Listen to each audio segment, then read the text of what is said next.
During the 1950s, American families had 30 incredible suppers hiding in their Betty Crocker cookbooks. Put it in a casserole, edge with 1/4 cup of breadcrumbs, mixed with 1 tablespoon of melted butter. It's home for a late snack after a movie. They have something special in the way of a sandwich in mind. Sally calls it tuna rarebit. Jellied chicken loaf, the cold cut that told a war-era love story. It jiggled, it gleamed, it dared you to try it, and it didn't care what you thought. Jellied chicken loaf was one of those dishes that sat proudly on the table, unapologetically weird, somehow elegant, and unmistakably from another era. To understand this recipe, you have to understand the time. There were no Costco rotisserie chickens, no deli counters with 50 sandwich meats lined up in glass cases. Meat was rationed, kitchens were hot, and people had learned the art of making food stretch, not with substitutes, but with style. This loaf wasn't just thrift, it was an invention born of control, a way to shape leftovers into something worthy of a tablecloth. It started with poached chicken, usually a whole bird, boiled until the meat was soft enough to shred with a fork. You didn't toss the bones. You simmered them down with carrot tops, celery ends, and bay leaves until you had a broth rich enough to float a spoon. That broth would become your base, your glue. You added unflavored gelatin, not the fruity kind, just the plain powder, to the warm broth and stirred until it dissolved into clarity. Next came the meat, shredded chicken, sometimes finely chopped carrots or peas for color, maybe a few celery bits or parsley if you wanted to get fancy. All of it gently folded into the cooled, thickened broth until it looked like something between a salad and a soup. Then you poured it into a loaf mold, glass or tin, and left it to chill overnight, tucked in the fridge beside a bowl of potato salad and a dish of canned pears. The next day, you'd turn it out with a careful hand, a cold, clear block of shimmering protein. Each slice, smooth, firm, and freckled with vegetables like confetti frozen in time. You'd lay it out on a plate with crisp lettuce leaves and serve it with a dollop of mayonnaise or a spoonful of mustard cream. And here's the thing, it wasn't a joke, it wasn't ironic. This was food that said, we made it work. It was quiet pride molded into slices. No heat, no waste, no fuss. This dish didn't pretend to be something it wasn't. It didn't try to be warm or cheesy or indulgent. It was honest, clean, refreshing in a time when fridges were still a luxury and cold meals were a blessing in July. You'd find jellied chicken loaf at luncheons, funeral receptions, and Sunday spreads when guests came by unexpectedly. It traveled well, held its shape, and looked like you'd put in more effort than you actually had. That was part of its charm. It was a trick of presentation, a lesson in how to stretch a single chicken across 5 days and still feel like you were eating something new. Kids looked at it sideways. Some adults did too, but those who knew. They knew what it stood for. Today, it's all but vanished. The word gelatin makes people flinch, but once upon a time it was the signature of a careful hand and a clever kitchen. It was a kind of culinary courage, one that didn't need applause, but still deserved respect, because jellied chicken loaf wasn't about indulgence. It was about dignity, a chilled slice of ingenuity on a plate that said, we didn't waste, we fed everyone, and we did it with grace. Apple Brown Betty, the dessert that smelled like hope in a cold house. It wasn't a pie, it wasn't a crumble, it wasn't a cobbler, but it lived in the same drawer of memory, right next to them. The Apple Brown Betty didn't need a fancy name to leave a mark. It already had one that sounded like a character in a bedtime story, and maybe that's what it was. Not just a dessert, but a reminder that sweetness didn't require wealth, that comfort could come from crusts and scraps and the things most people threw away. Brown Betty was the dessert you made when there wasn't enough of anything else, not enough flour for pie dough, Not enough butter for cake, not enough sugar for cookies, but apples, those you could find.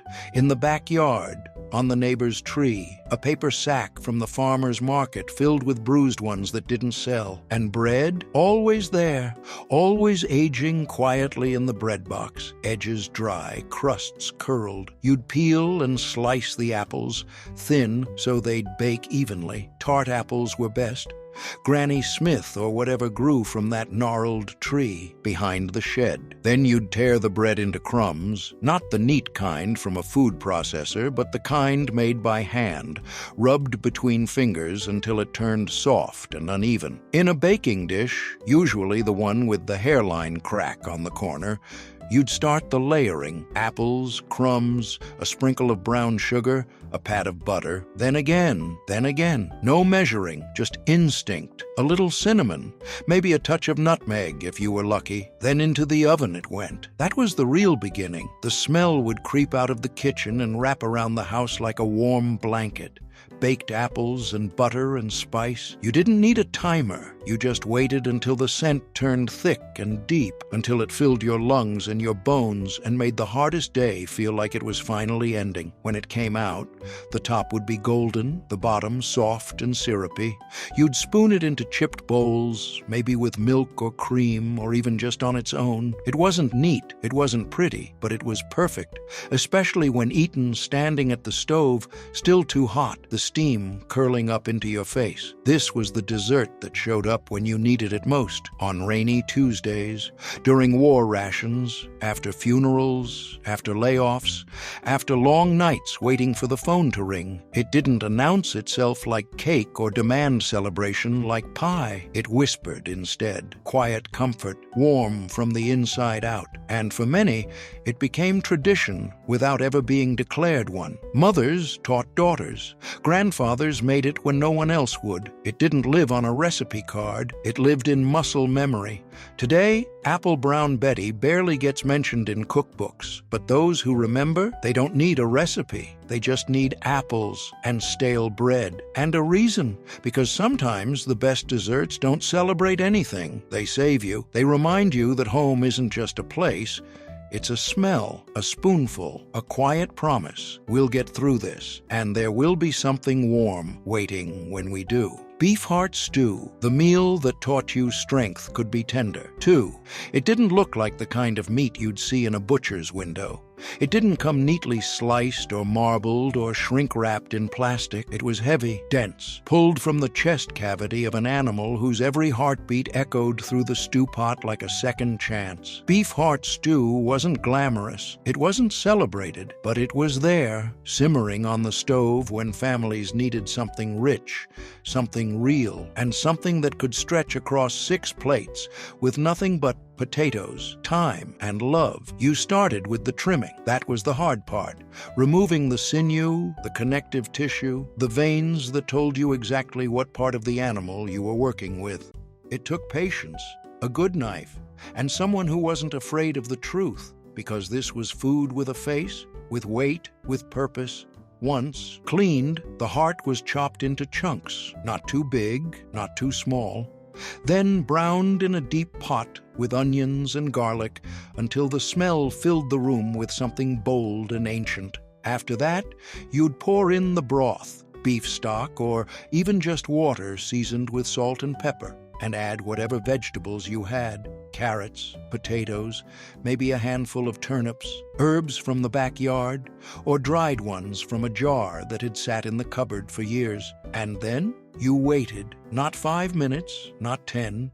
You let it cook low and slow for hours until the meat softened, not just cooked, but transformed, because beef heart was lean, sure, but it was also strong. You couldn't rush it. You had to earn it. But when it gave in, when it surrendered to the broth and the flame and the patient stirring of someone who knew what they were doing, it became tender in a way that was almost shocking.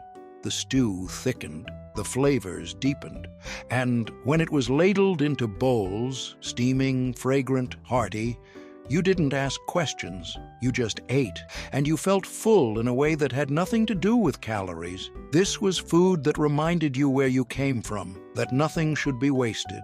that every part of the animal had value, that working-class kitchens were built not on excess, but on reverence for labor, for life, for nourishment earned the hard way. Kids didn't always know what they were eating. They just knew it was good, that it tasted like Sunday, like being safe, like coming home from school and smelling something familiar before you even opened the door. Today, beef heart is pushed to the edges of meat counters if it's sold at all.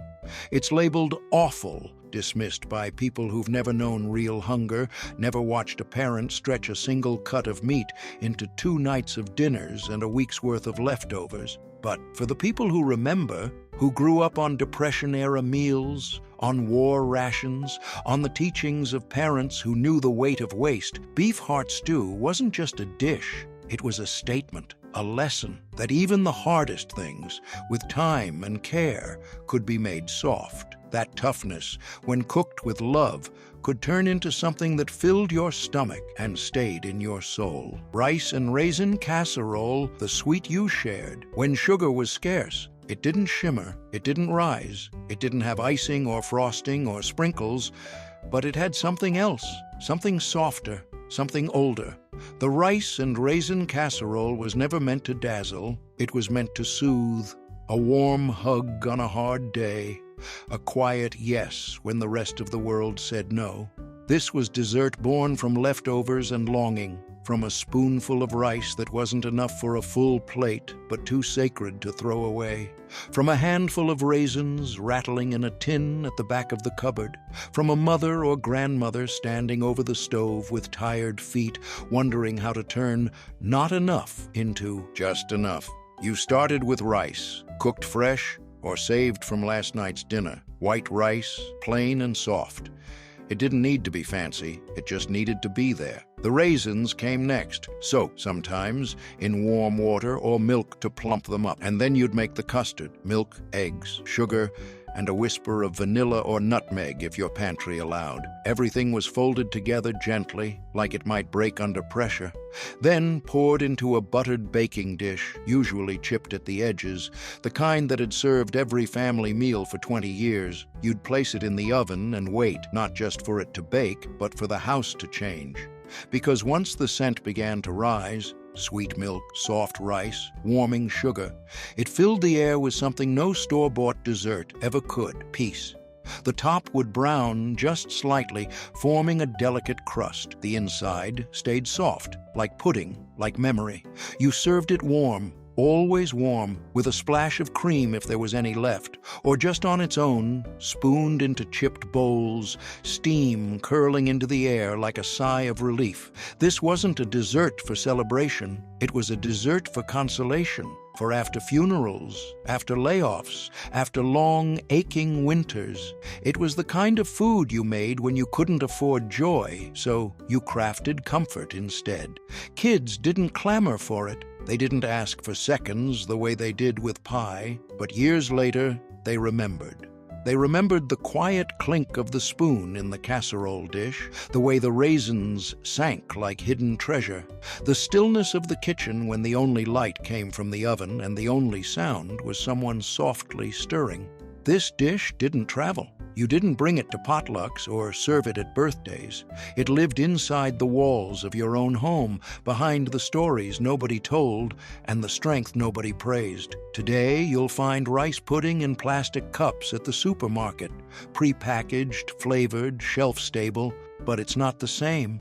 It doesn't carry the hush of hardship or the softness of survival. It doesn't taste like your mother's hands or the silence she kept while stirring, because rice and raisin casserole wasn't just dessert. It was a reply to the world when the world was unkind, a way of saying, we still have warmth, we still have sweetness, we still have each other.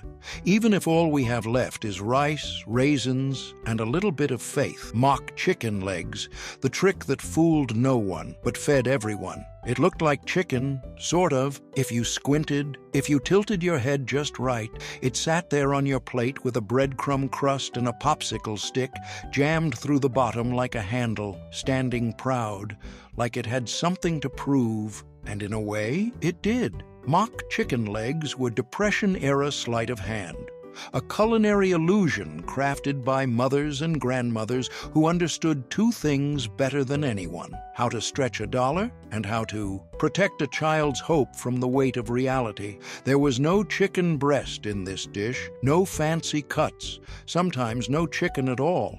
Instead, you started with scraps: ground pork, leftover chicken if you had it, maybe some veal, or even just a hunk of liver that had been boiled soft and minced fine. You'd season it with salt, pepper, maybe some sage or onion powder. Mix it all together in a bowl with day-old breadcrumbs and a splash of milk. Then came the shaping. With damp hands, you'd mold the meat mixture into the shape of a drumstick. Not perfect, but convincing enough for a child with an imagination and a growling belly.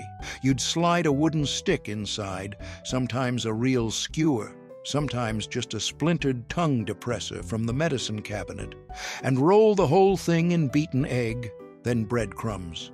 Into the frying pan it went. The oil sizzled. The smell was rich, familiar.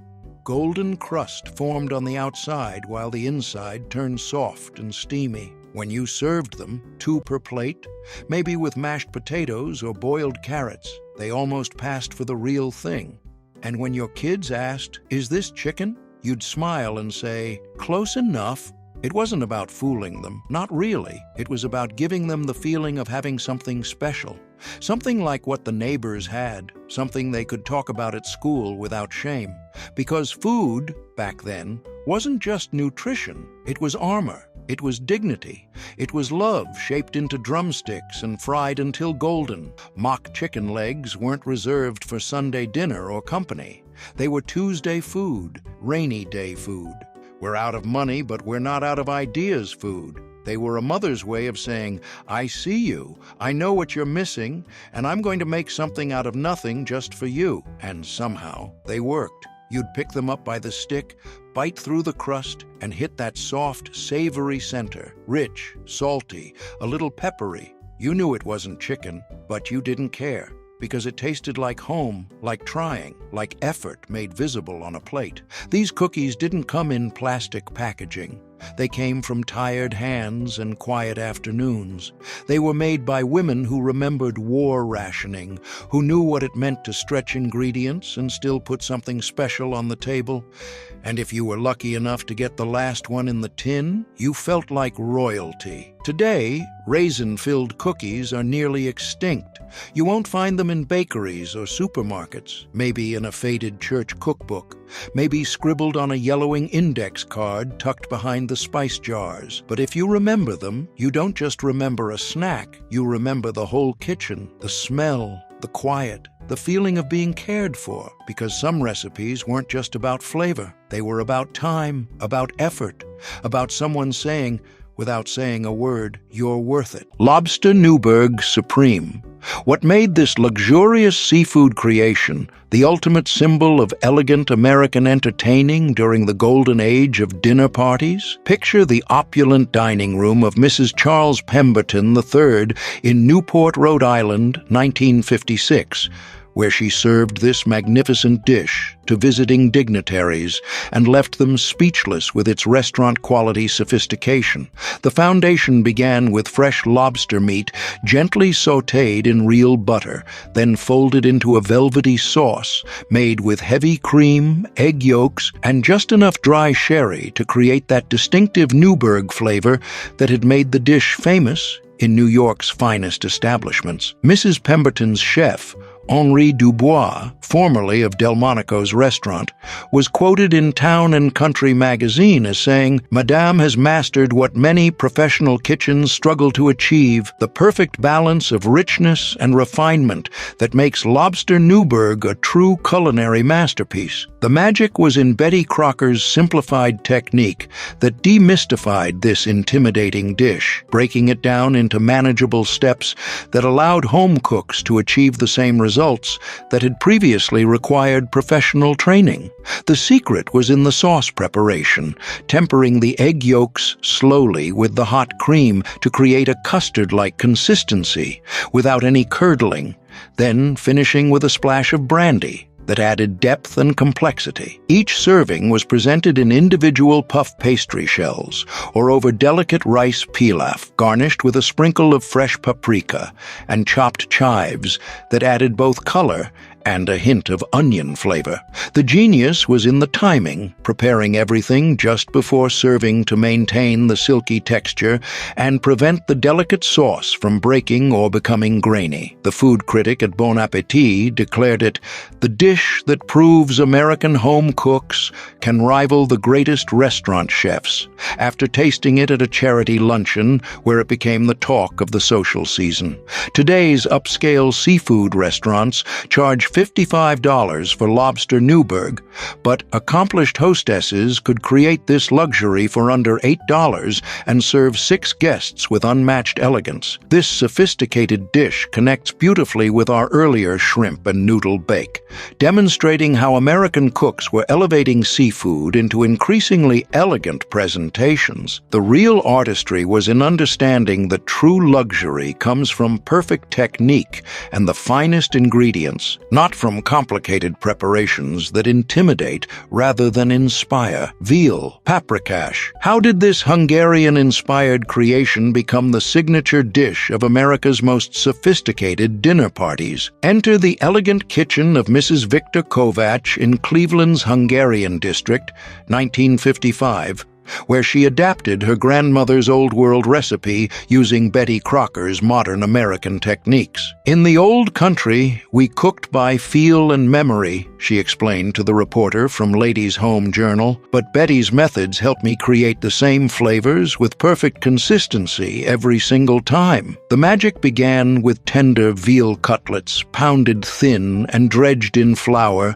seasoned with the finest Hungarian paprika, then sautéed until golden in clarified butter that wouldn't burn during the careful browning process. Mrs. Joseph Nagy, president of the Hungarian-American Cultural Society, declared, "This dish honors our heritage while embracing our new American home," as she savored the rich sour cream sauce that had been perfected through Betty's test kitchen methodology. The genius was in the layered seasoning, building flavor through each step rather than relying on one overwhelming spice, creating a complex dish that satisfied both nostalgic immigrants and curious American neighbors. The secret ingredient was a splash of white wine vinegar that brightened the rich sauce and balanced the earthiness of the paprika, creating the authentic tang that distinguished real Hungarian cooking from mere imitations. Each serving was presented over wide egg noodles or spätzle, garnished with fresh sour cream and a generous sprinkle of chopped fresh parsley that added color and freshness to the rich, reddish-brown sauce. The technique required patience and attention, slowly simmering the veal in the seasoned sauce until it became fork-tender while maintaining the delicate balance of flavors that made this dish legendary in European restaurants. The food editor at McCall's magazine featured this as the international dish that's becoming an American favorite, praising its accessibility to home cooks who wanted to expand their culinary horizons. Today's European restaurants charge $38 for authentic veal paprikash, but dedicated home cooks could master this technique for under $6 and serve 8 people with old-world authenticity. This exotic dish connects perfectly with our earlier beef burgundy, showing how American kitchens were becoming laboratories for international cuisine. The real sophistication was in respecting traditional techniques while adapting them to American ingredients and cooking methods. Duck à l'orange casserole. What transformed the most elegant restaurant entree into a dish that busy American mothers could master for Sunday dinner? Picture the suburban kitchen of Mrs. Patricia Westbrook in Scarsdale, New York, 1958, where she discovered Betty Crocker's revolutionary approach to bringing French haute cuisine to the American family table. The foundation began with domestic duck pieces, slowly, braised with aromatic vegetables, then finished with a glorious orange sauce that rivaled anything served in Manhattan's finest French restaurants. Mrs. Westbrook told her bridge club, "I never dreamed I could create something this sophisticated in my own kitchen." But Betty's step-by-step instructions made me feel like a professional chef. The magic was in the sauce preparation, reducing fresh orange juice with chicken stock and just enough orange liqueur to create that perfect balance of sweet and savory that made this dish famous in European dining rooms. Mr. Henri Soulet, chef-owner of Le Pavillon restaurant, was quoted in Gourmet magazine as saying, "American home cooks are achieving results that would make many French chefs envious after tasting this dish at a charity dinner where it stole the show." The genius was in Betty's adaptation technique, breaking down intimidating restaurant methods into manageable steps that any dedicated cook could follow with confidence and achieve professional results.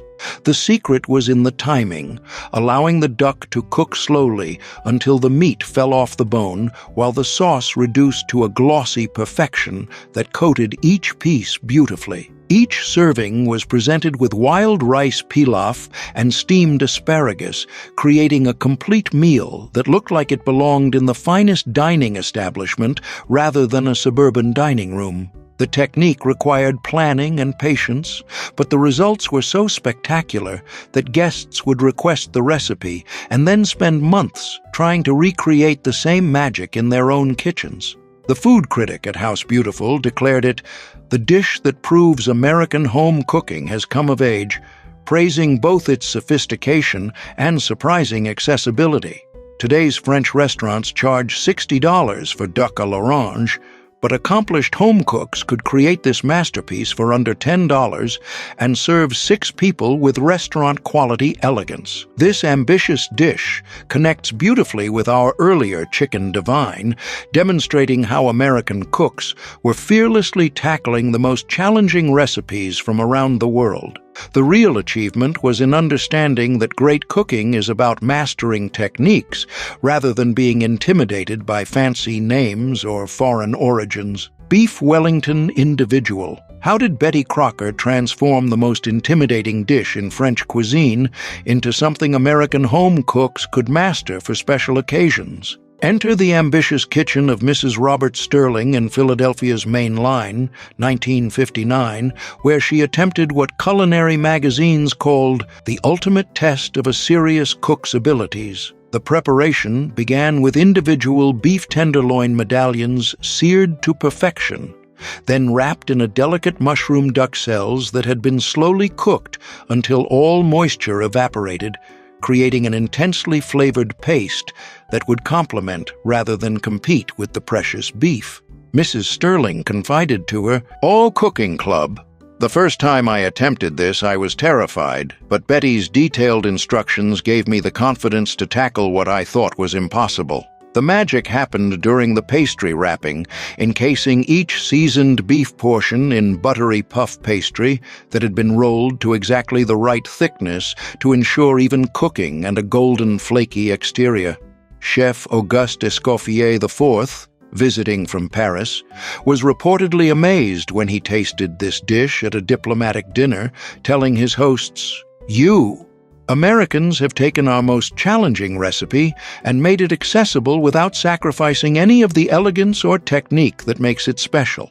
The genius was in Betty's individual portion approach, which eliminated the guesswork of cooking one large Wellington while allowing each guest to receive a perfectly portioned serving that looked like a small work of art. The secret technique involved brushing each pastry-wrapped portion with beaten egg wash and scoring decorative patterns that would become beautifully golden during baking, creating a presentation worthy of the finest restaurant. Each serving was accompanied by a classic Béarnaise sauce made from scratch, along with roasted vegetables that had been carefully selected to complement rather than overpower the star of the show. The timing required precision and planning, but the spectacular results made this dish the ultimate choice for anniversary dinners, holiday celebrations, and any occasion that demanded something truly extraordinary. The food editor at Gourmet praised it as proof that American home cooks can master the most challenging techniques in classical cuisine, featuring it on their cover with step-by-step photographs. Today's steakhouses charge $75 for beef Wellington, but dedicated home cooks could create this masterpiece for under $12 per serving and achieve results that would impress the most sophisticated palates. This ambitious creation connects perfectly with our earlier beef burgundy and veal paprikash, showing how American kitchens had become laboratories for the world's finest cuisine. The real triumph was in proving that with proper instruction and dedication, any home cook could master techniques that had previously been reserved for professional chefs. Coq au vin moderne. What made this wine-braised chicken the ultimate symbol of culinary sophistication that every ambitious hostess needed to master? Picture the candlelit dining room of Mrs. Jonathan Fitzgerald in San Francisco's Nob Hill, 1957, where she served this French masterpiece to visiting wine merchants who declared it superior to versions they'd tasted in Burgundy itself. The preparation began with a young chicken cut into perfect pieces and marinated overnight in a bottle of good Burgundy wine with aromatic herbs that infused every bite with complex flavors. Mrs. Fitzgerald later revealed in House and Garden magazine, "The secret is patience and respect for the ingredients, never rushing the process that transforms simple chicken into something magical." The magic happened during the slow braising process, as the wine reduced and concentrated, while the chicken became incredibly tender and absorbed all those deep, rich flavors that made this dish legendary in French restaurants. Monsieur Claude Dubois, visiting from Lyon, was quoted in Gourmet as saying, "Madame has understood the soul of this dish, creating something that honors our traditions while making them accessible to American home cooks." The genius was in Betty Crocker's detailed technique for achieving the perfect balance of wine and chicken stock, creating a sauce that was rich without being heavy, sophisticated without being pretentious. The secret ingredients were pearl onions and mushrooms that had been slowly caramelized until golden, adding sweetness and earthiness that complemented the wine-soaked chicken perfectly. Each serving was presented over buttered noodles or creamy mashed potatoes with the gorgeous burgundy sauce ladled generously over everything and garnished with fresh herbs from the garden. The technique required understanding how wine behaves during long cooking, reducing and concentrating to create depth of flavor rather than the harsh taste that results from improper preparation. The food critic at Bon Appetit declared it the dish that bridges the gap between intimidating French cuisine and approachable American home cooking, praising its authenticity and reliability. Today's French bistros charge $45 for coq au vin, but accomplished home cooks could master this classic for under $8 and serve 6 people with unmatched sophistication. This elegant dish connects beautifully with our earlier duck à l'orange, demonstrating how American cooks were fearlessly embracing wine cookery and classical French techniques. The real artistry was in understanding that great cuisine is about respecting ingredients and mastering time-honored methods rather than relying on shortcuts or substitutions. With the promise of an extraordinary meal, each serving was presented with the elegance of fine dining, the dark, glossy sauce coating tender beef and vegetables that had absorbed all those incredible wine flavors during the long, slow cooking process. The food editor at Gourmet magazine featured this recipe as proof that American home cooks can master the most sophisticated European dishes, praising both its authenticity and accessibility. The genius was in the make-ahead preparation, as this dish actually improved when prepared a day early, allowing all those complex flavors to meld and deepen overnight in the refrigerator.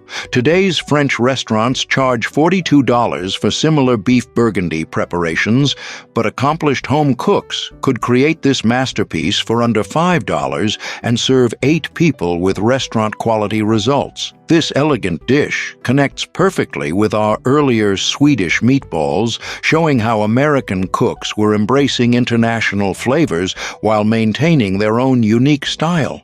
The real sophistication was in understanding that great cooking is about technique and patience, not expensive ingredients or complicated equipment. The beauty of this particular preparation lay in its forgiving nature and spectacular results, making it the perfect introduction to French cooking for ambitious American hostesses. Mrs. Worthington discovered that the quality of the Burgundy wine made all the difference, using a bottle good enough to drink rather than the cooking wine that many recipes suggested, creating a depth of flavor that elevated the entire dish beyond ordinary braised beef. The pearl onions required special attention, blanching them first in boiling water to make peeling effortless, then browning them alongside the mushrooms to develop those caramelized surfaces that added both visual appeal and concentrated flavor to the finished sauce.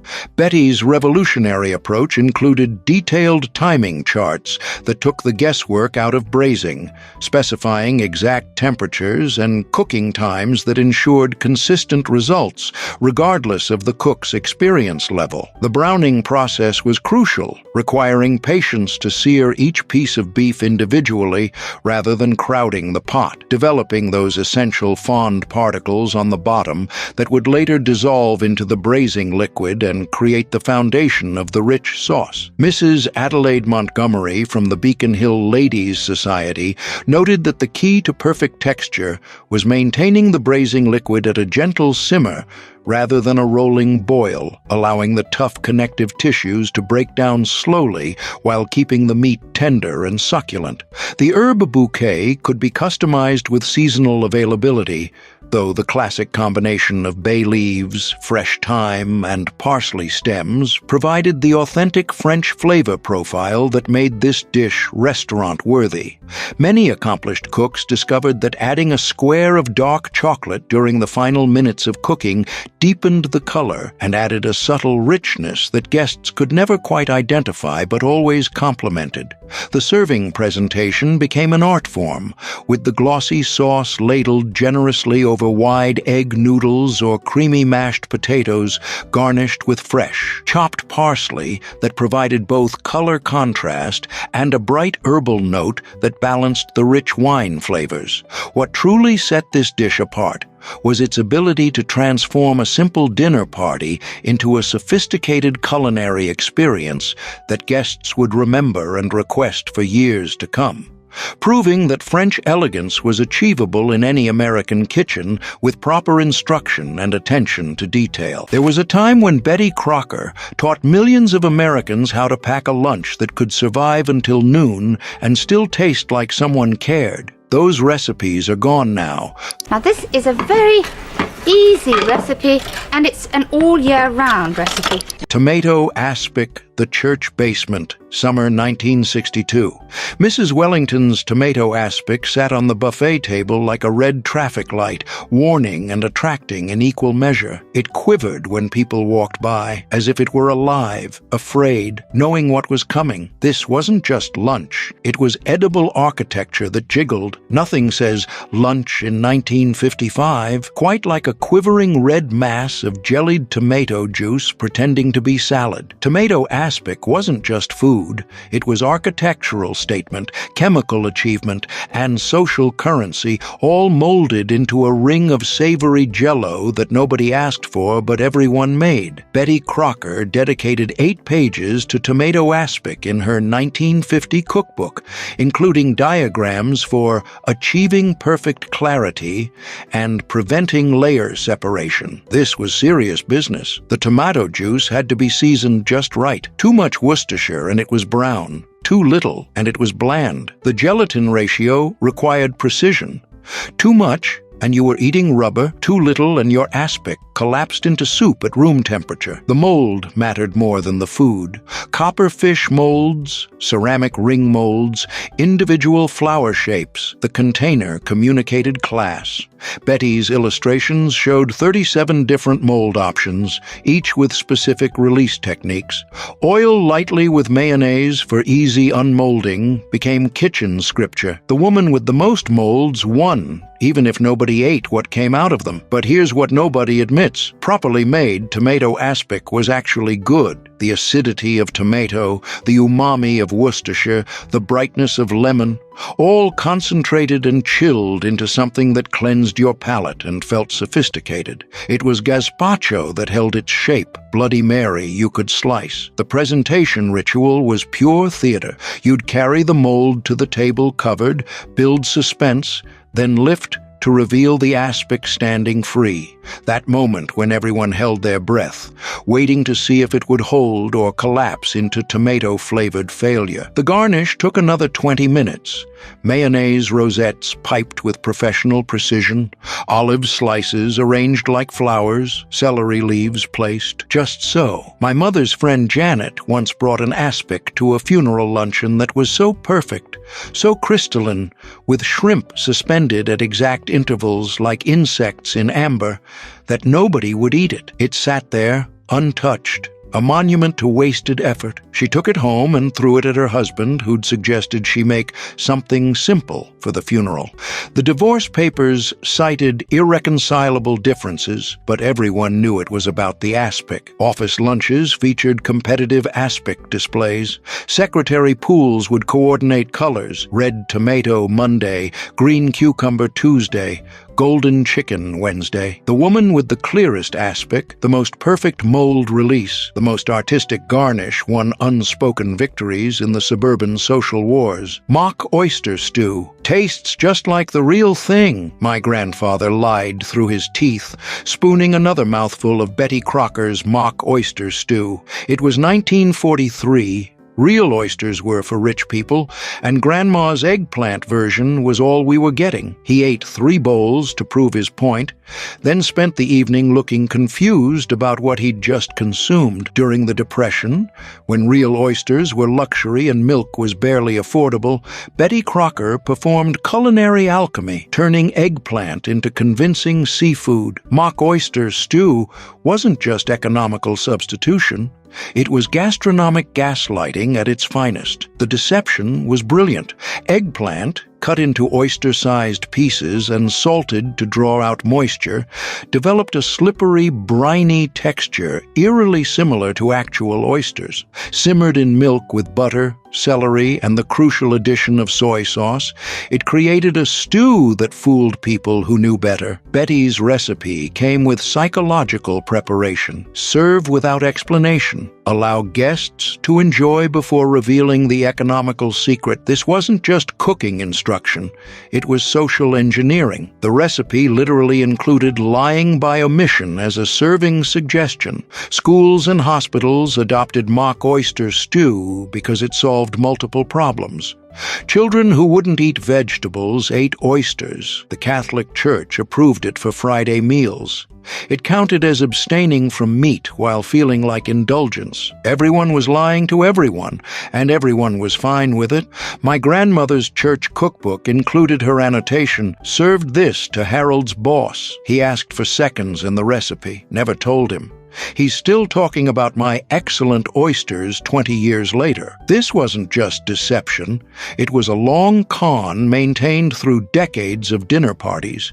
Mock oyster stew disappeared when actual oysters became affordable and eggplant became trendy. We no longer needed to pretend vegetables were seafood, but something was lost: the creativity of constraint, the art of delicious deception. Creamed chipped beef on toast. My uncle came back from Korea in 1953 with 2 things: a Purple Heart and a violent hatred of creamed chipped beef. SOS, he'd mutter whenever Mom made it. Same old shit, but he'd eat 3 servings anyway, like he was punishing himself for surviving while better men didn't. Every veteran knows this dish by another name, but Betty Crocker transformed battlefield survival food into suburban comfort lunch. This was war rations dressed in white sauce, memories of mess halls disguised as home cooking. The beef came in glass jars, paper-thin slices of salt-cured meat that looked like edible leather and tasted like concentrated ocean.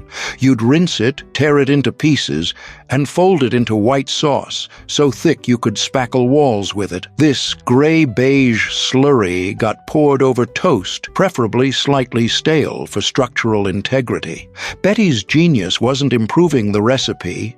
It was impossible to improve. Instead, she recontextualized it. What was punishment in mess halls became comfort in home kitchens. She added suggestions: paprika for color, peas for the fiction of vegetables. These additions didn't help, but they made you feel like you were cooking. The dish had its own physics. The sauce cooled rapidly, congealing into paste. The toast grew soggy from bottom up. There was a 5-minute window between ready and ruined. You ate it fast, standing over the stove, or not at all. Office workers packed deconstructed versions. Toast in one container, beef mixture in a thermos, assembly at noon.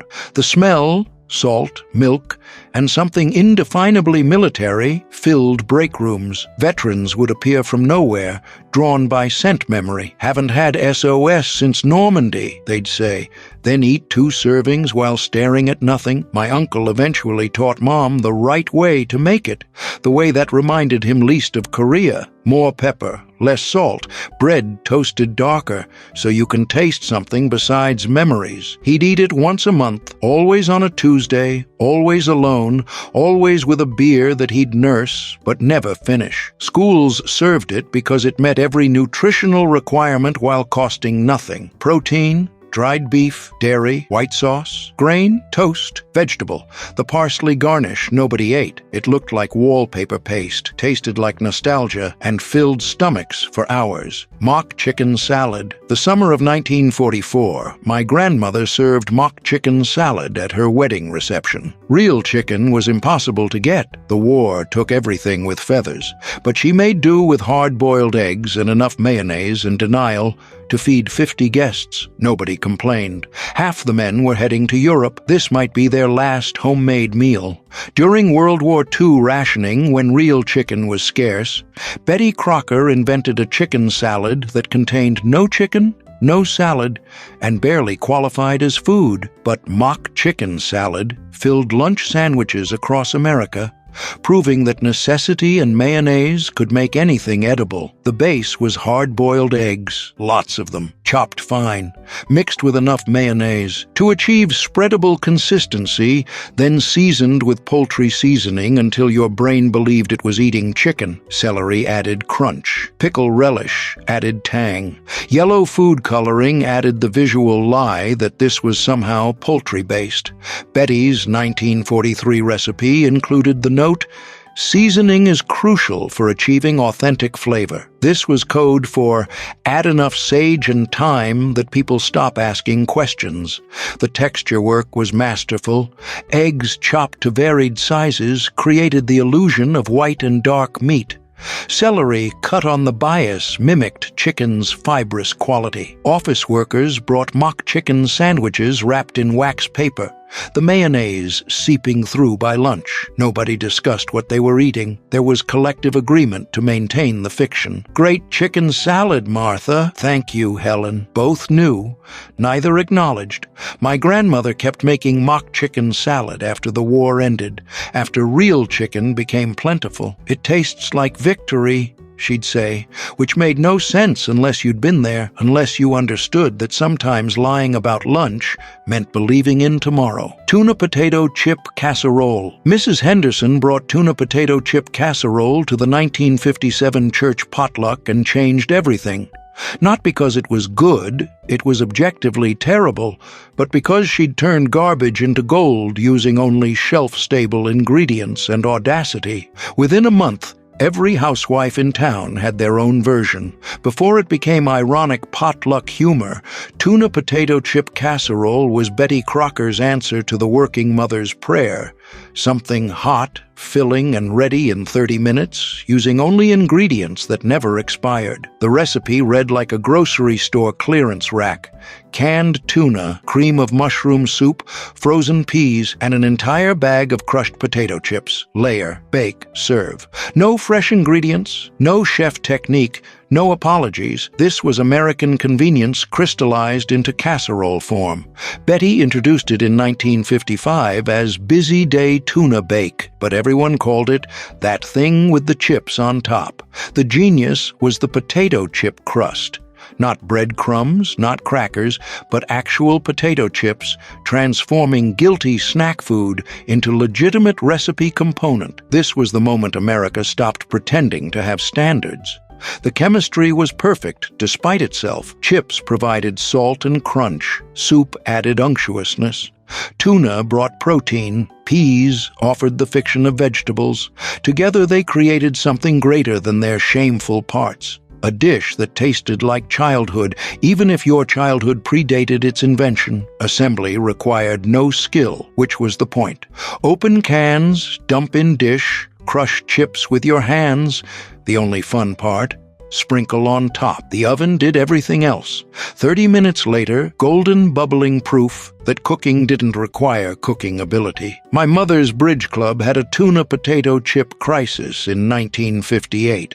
Everyone brought the same casserole to the potluck, having independently decided it was easy. 7 identical casseroles sat on the buffet table like a comment on suburban conformity. They ate all 7. Nobody complained. The recipe spawned infinite variations. Fritos instead of potato chips, salmon replacing tuna, cream of celery when mushroom ran out. Each family developed their own version, defended it vigorously, claimed it was completely different despite being functionally identical. Churches still serve tuna potato chip casserole at funerals.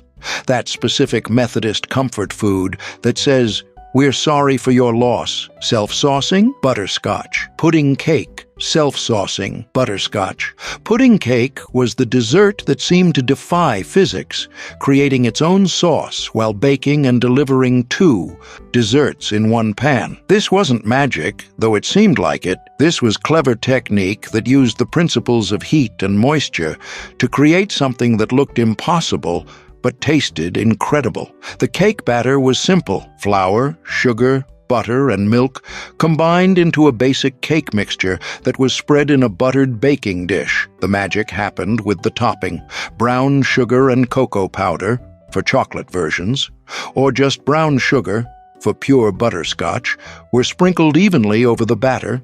Then hot water was poured carefully over the entire surface. The physics were beautiful.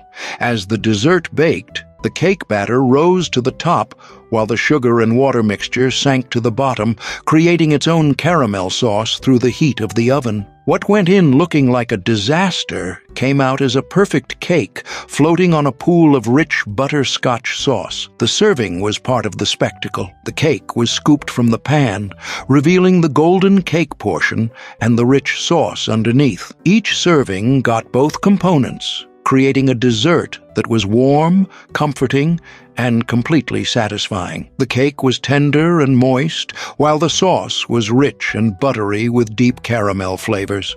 This dessert appeared at family dinners where something warm and comforting was needed, at potluck gatherings where impressive presentations mattered, and any time someone wanted to serve something that would generate conversation and requests for the recipe. Brown sugar dumplings. Brown sugar dumplings were the dessert that turned simple syrup into a vehicle for delivering pure comfort in dumpling form. This wasn't fruit cobbler or traditional dumplings.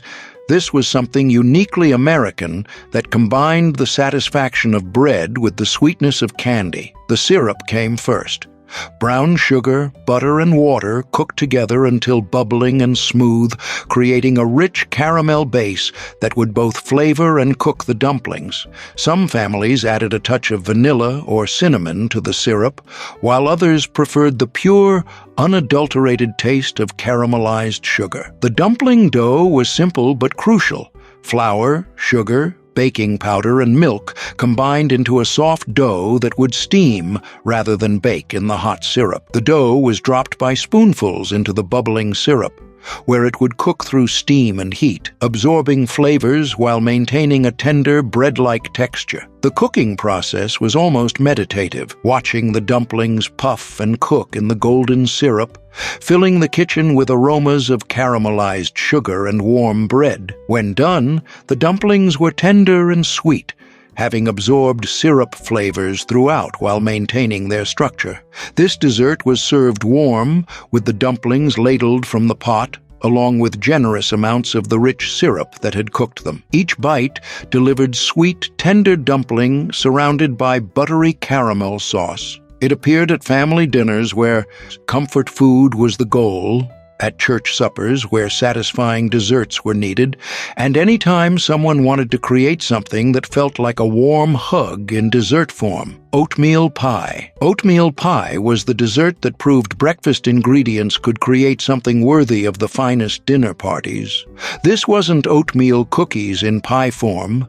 This was a rich custard-like creation that used oats to create textures and flavors that no traditional pie could match.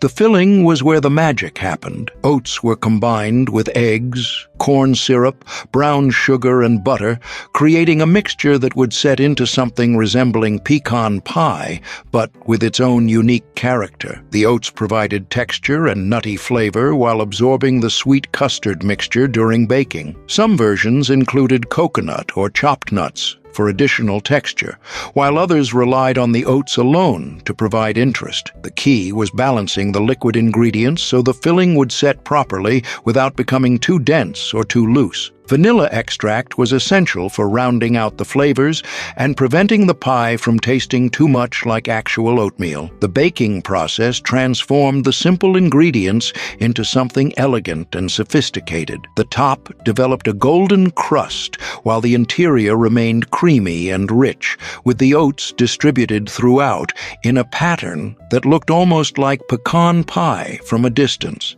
The finished pie was rich, sweet, and surprisingly sophisticated, with a texture that was part custard, part cookie, and completely satisfying. It appeared at holiday tables where traditional desserts were expected, but something different was desired at potluck gatherings where unique contributions were valued, and any time someone wanted to prove that simple ingredients could create extraordinary results. Teas, ready for wartime genius? 24 to 30 are pure. How is that a dessert? Mayonnaise, chocolate cake. Mayonnaise, chocolate cake sounds like a mistake until you taste it, and then it becomes the chocolate cake recipe you'll never want to give up. This wasn't wartime desperation. This was pure genius disguised as necessity, creating the moistest, richest chocolate cake anyone had ever experienced, using an ingredient that seemed completely wrong, but was absolutely perfect. The science was beautiful, even if people didn't understand it at the time. Mayonnaise is essentially eggs and oil emulsified together, which meant this cake was getting perfectly blended fats and proteins without any of the work of creaming butter or separating eggs. The mayonnaise dissolved completely into the batter, leaving no trace of its origin, but contributing moisture and richness that traditional methods couldn't match. The batter looked wrong to anyone watching. Thin, almost too liquid, with that slight tang from the mayonnaise that seemed like it would ruin everything. But experienced bakers knew to trust the process, watching as the oven transformed this unlikely mixture into something that rose perfectly and filled the kitchen with the most incredible chocolate aroma. The finished cake was revelation in every bite, moist beyond belief, with a crumb so tender it practically melted on the tongue, and a chocolate flavor that was pure and intense without any competing flavors. The mayonnaise had done its job completely, contributing everything good about eggs and oil while disappearing entirely from the taste profile. This cake appeared at gatherings where people expected ordinary chocolate cake and got something extraordinary instead. Requests for the recipe were always met with disbelief, then demands for proof, then conversion. It represented the kind of innovation that happened when limitations forced creativity, proving that sometimes the most unlikely ingredients created the most memorable results. Wacky, crazy cake. Wacky cake earned its name honestly. This was a cake that broke every rule of traditional baking and somehow created something better than recipes that followed all the proper techniques. No eggs, no butter, no milk, no mixing bowls, and definitely no logic that any traditional baker could understand. In an era when baking was considered a precise science, requiring expensive ingredients and careful technique, this recipe proved that chaos could create perfection. The method was as crazy as the name suggested. Flour, sugar, cocoa powder, baking soda, and salt were mixed directly in the baking pan, no separate bowl required. Then 3 wells were made in the dry ingredients, and into these went vegetable oil, white vinegar, and vanilla extract. Water was poured over everything, and the whole mixture was stirred right in the pan until just combined. The sight of this preparation horrified traditional bakers who had spent years learning proper creaming methods and careful incorporation techniques. The chemical reaction was what made this cake work. The vinegar and baking soda created the leavening, while the oil provided moisture and richness. The lack of eggs meant the cake had a unique texture, tender but sturdy, moist but not dense, with a chocolate flavor that was clean and pure. The acid-base reaction happened instantly when the vinegar hit the baking soda, creating bubbles that would lift the cake during baking without any need for beaten eggs or creamed butter. The beauty of this method was its foolproof nature. There was no way to overbeat the batter because there was barely any mixing involved. No risk of curdled butter or deflated eggs because neither ingredient was present. No worry about ingredient temperatures because everything went in at room temperature. Children could make this cake successfully, and busy mothers could throw it together in minutes when unexpected company arrived. The baking process was completely different from traditional cakes. This batter was thinner, more like thick liquid than traditional cake batter, but it rose beautifully and baked into something that looked completely normal from the outside. The real surprise came with the first bite. This wrong cake tasted absolutely right. The crumb was incredibly tender. The moisture was perfect, and the chocolate flavor was pure and intense without any competing elements. Wacky cake became famous during the Depression and World War II when traditional ingredients were scarce or expensive, but it remained popular long after prosperity returned because it was simply better than many traditional chocolate cakes. Rationing had forced innovation, and that innovation had produced something superior to what abundance had created.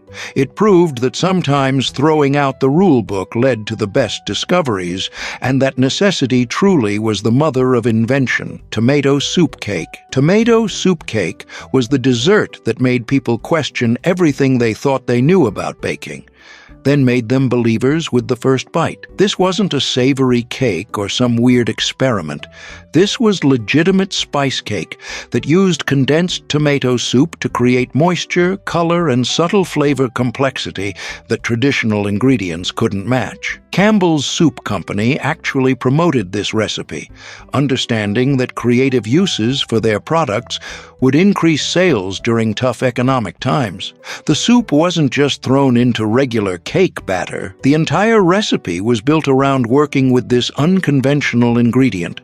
The tomato soup provided liquid, some sweetness, and a slight acidity that would react with the baking soda to create perfect texture. Spices like cinnamon, nutmeg, and cloves were essential for creating the familiar spice cake flavor profile while masking any hint of tomato. The soup's consistency was perfect for cake batter. Thick enough to provide structure, liquid enough to create moisture. The transformation was remarkable to witness. The soup which smelled distinctly of tomatoes and herbs in the can, became something entirely different when combined with sugar and spices. The tomato flavor didn't disappear. It transformed into a subtle complexity that enhanced the other flavors without being identifiable. The natural umami in the tomatoes actually improved the overall taste profile, adding depth that traditional spice cakes often lacked. The base was simple but genius. Chocolate chips or chocolate candy melted until smooth and glossy. Into this chocolate went chow mein noodles, those crispy, crunchy noodles that added texture and visual interest that no traditional cookie ingredient could match. Some families added peanuts or other nuts for extra crunch and flavor. The mixture was stirred until every noodle was coated with chocolate, then spooned onto waxed paper in small mounds that resembled tiny haystacks. As the chocolate cooled and hardened, it bound the noodles together into clusters that were part candy, part cookie, and completely addictive. The finished haystacks had a unique texture that combined the smoothness of chocolate with the crunch of noodles, creating something that was satisfying to eat and fun to look at. The chocolate provided richness, while the noodles added textural interest that kept each bite interesting. These appeared at bake sales, where they always sold first, at holiday cookie exchanges, where they stood out from traditional offerings, and any time someone needed to make a lot of treats quickly. They represented American creativity at its finest, taking ingredients from completely different culinary traditions and combining them into something new and wonderful. Baked parsnips with honey. Baked parsnips with honey were autumn comfort food that showcased how sweet, slow roasting could transform an often overlooked root vegetable into something genuinely elegant. Picture pale parsnips, peeled and sliced lengthwise, roasted until their edges caramelized while their centers became creamy and tender, then drizzled with honey that created a glossy glaze enhanced with fresh herbs like thyme or rosemary. The transformation that occurred in the oven was remarkable. Those sometimes tough, fibrous parsnips became sweet and yielding, while the honey caramelized on their surfaces to create beautiful golden brown edges that promised the sweet, complex flavors within. The natural sugars in the parsnips concentrated during roasting, creating depth of flavor that rivaled any fancy restaurant side dish. The honey wasn't just sweetener, it was flavor amplifier that enhanced the parsnips' natural earthiness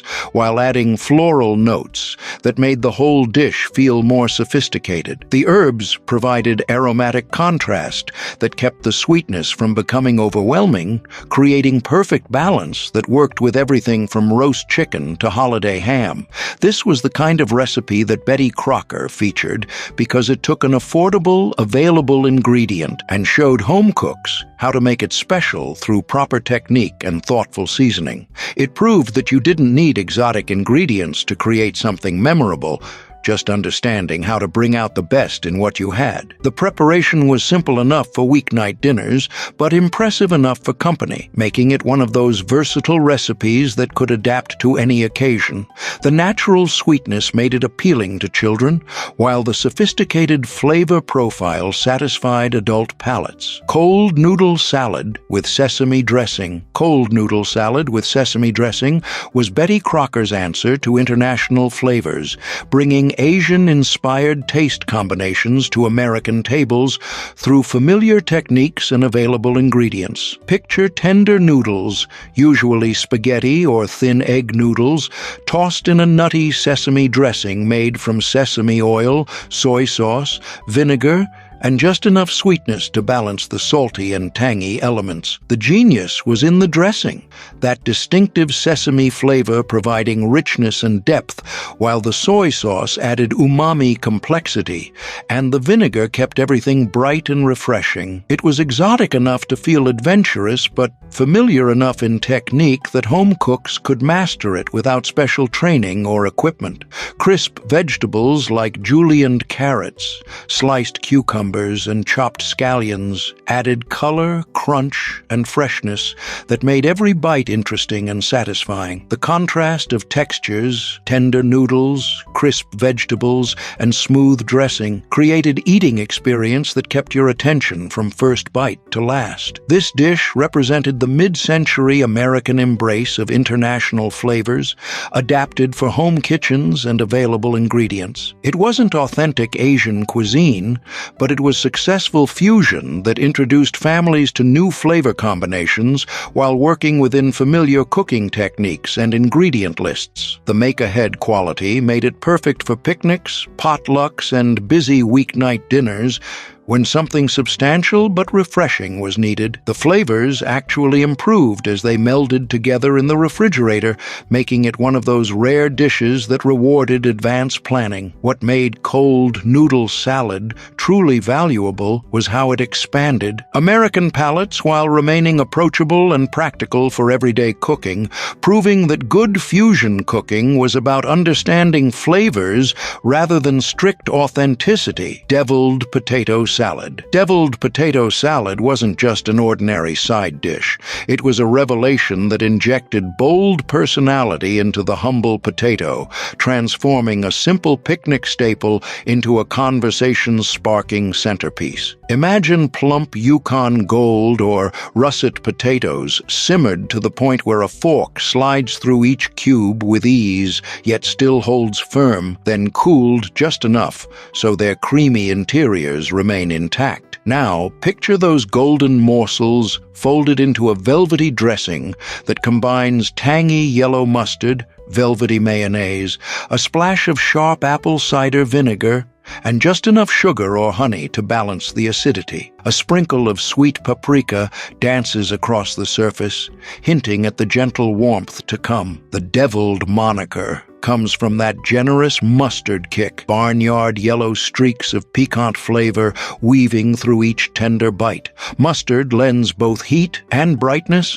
Its vinegary edge cuts through the potato's starchiness, while its subtle spice lingers on the tongue, keeping every mouthful intriguing. When you lift a forkful, you can see the contrast of mustard's bold hue against potato's pale flesh, flecked with finely diced onions or scallions, ribbons of hard-boiled egg, and perhaps a handful of chopped pickles or celery for extra crunch. It's a vibrant tableau that promises excitement long before the first taste. Techniques matter here. Potatoes must be cooked gently. Too much heat, and they disintegrate, leaving you with gummy mash. Too little, and they remain chalky and under-seasoned. After draining and cooling, they absorb the dressing rather than repelling it, which means dressing the salad while the potatoes are still slightly warm, coaxing the flavors into every nook and cranny. Mustard and mayonnaise must be whisked to a glossy emulsion before folding in potatoes, ensuring seamless coating instead of gloppy clumps. A final stir of chopped herbs, tarragon for its anise notes, dill for its cooling crispness, or parsley for a clean finish, adds a fresh counterpoint that keeps the salad from feeling overly rich.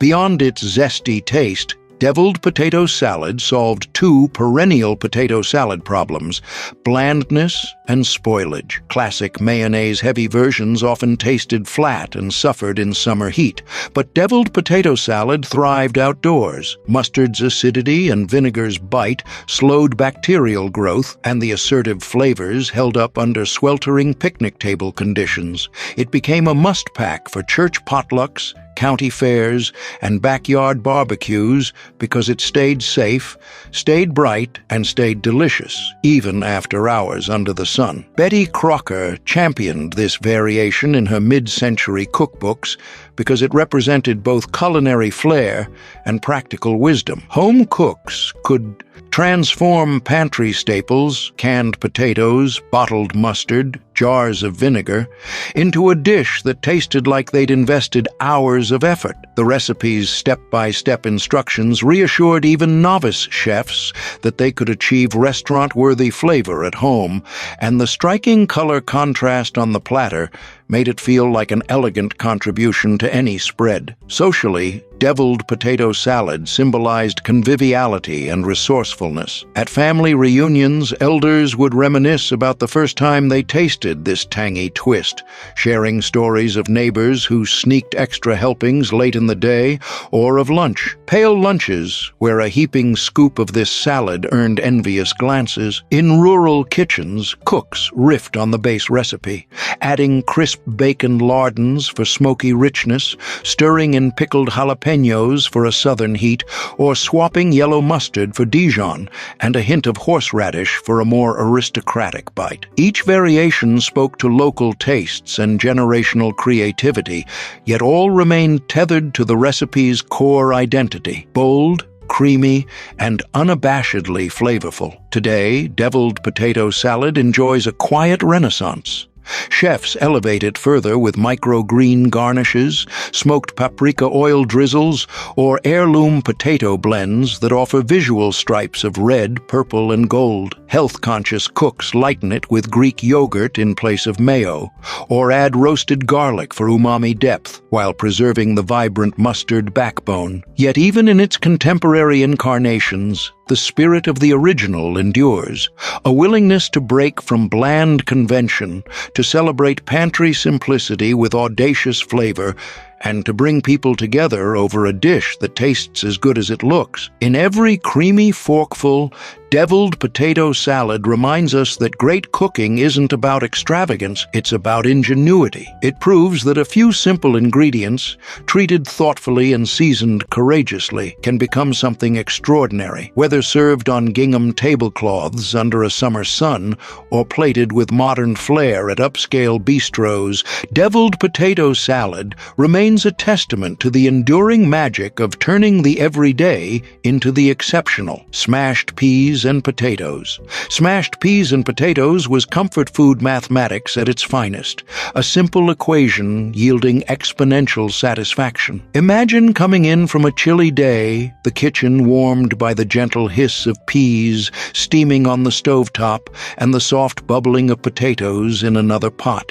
You drain the tender peas, their bright green hue still vibrant, and then you turn to the potatoes. Sweet and sour red cabbage. Sweet and sour red cabbage was German-American comfort food that brought old-world flavors to new-world tables, creating something that felt both exotic and familiar at the same time. Picture deep purple cabbage slowly braised with vinegar, brown sugar, and maybe some apples or bacon, until it became glossy, tender, and complex, with layers of flavor that developed over long, slow cooking. The color alone was spectacular, that deep wine red that intensified during cooking, creating something that looked almost jewel-like on the plate. When properly prepared, it held its vibrant hue while becoming tender enough to cut with a fork, proving that vegetables could be both beautiful and substantial. The flavor profile was sophisticated in its complexity.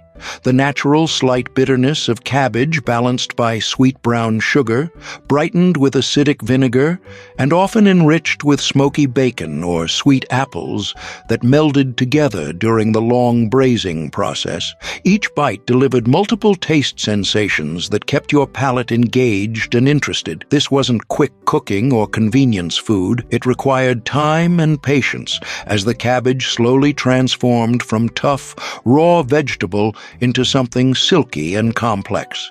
The slow cooking process allowed all those flavors to penetrate every strand of cabbage, while the natural sugars caramelized and the acids mellowed into perfect balance. German immigrants brought this dish to America, where it found its place alongside roast pork, sausages, and other hearty fare that could stand up to its bold flavors. It represented the kind of cooking that connected families to their heritage while adapting to available ingredients and American tastes. What made sweet and sour red cabbage truly special was how it elevated a humble, inexpensive vegetable into something that could anchor a meal and create lasting memories around the dinner table, while it was still hot enough to make the leaves wilt and shine. The timing had to be perfect.